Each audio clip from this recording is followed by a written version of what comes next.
بسم اللہ الرحمن الرحیم۔ آج کا سوال یہ ہے، کس وقت کے خواب سچے ہوتے ہیں؟ یعنی کون سے وقت میں خواب آئیں وہ خواب سچے ہوتے ہیں؟ صبح کا وقت ہے، دوپہر کا ہے، یا شام کا ہے، یا کوئی اور وقت ہے؟ تو ہم آج آپ کو اس ویڈیو میں بتائیں گے۔ سوال: خواب کس وقت درست سچے ہوتے ہیں؟ ان کی تعبیر لی جائے یا نہیں؟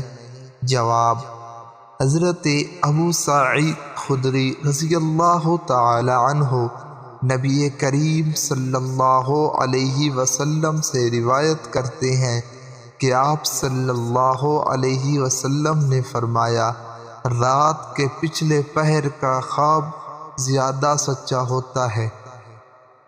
پچھلے پہر سے مراد رات کا آخری حصہ ہے، جو عام طور پر دل و دماغ کے سکون کا وقت ہوتا ہے۔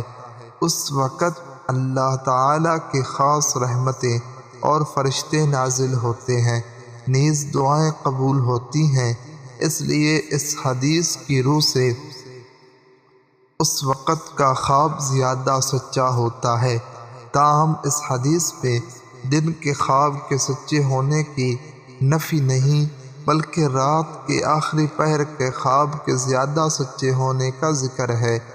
چنانچہ دن کے خواب میں بھی سچے ہو سکتے ہیں، اور دن کے خواب کی تعبیر بھی ہوتی ہے۔ صحیح بخاری شریف میں ہے، اور اس کے علاوہ مشہور واقعہ ہے کہ رسول اللہ صلی اللہ علیہ وآلہ وسلم نے دن کے وقت اپنی امت کو بحری جہازوں پر جہاز کرتے ہوئے دیکھا۔ آپ صلی اللہ علیہ وسلم مسکراتے ہوئے بیدار ہوئے۔ البتہ اصولی طور پر برا خواب دیکھنے میں آئے تو اس کا تذکرہ ہی نہ کیا جائے۔ اچھا خواب نظر آئے تو کسی سمجھدار اور تعبیر کے فن میں مہارت رکھنے والے سے اس کا ذکر کیا جائے، کیونکہ رسول اللہ صلی اللہ علیہ وسلم نے فرمایا، خواب پرندوں کے پاؤں پر ہوتا ہے جب تک اس خواب کی تعبیر کو بیان نہ کیا جائے۔ جب خواب دیکھنے والا یا کوئی مومن اس خواب یا اس کی تعبیر کو بیان کر دے تو خواب واقع ہو جاتا ہے۔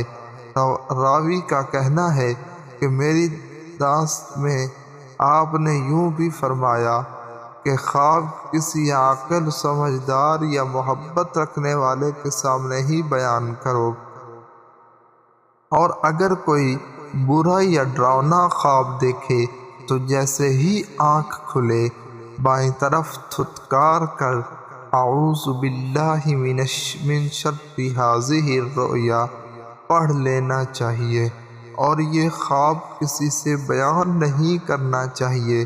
یہ شیطان کی طرف سے شرارت ہوتی ہے، اس کا مقصد انسان کو پریشان کرنا ہوتا ہے۔ حدیث پاک میں اس کا مذکورہ علاج بتایا گیا۔ اگر آپ کو یہ چینل اچھا لگا تو ہمارے چینل کو سبسکرائب کریں، لائک کریں، شیئر کریں تاکہ اس طرح کی ویڈیو آپ تک پہنچتی رہے۔ والسلام، پھر ملتے ہیں اگلی ویڈیو میں۔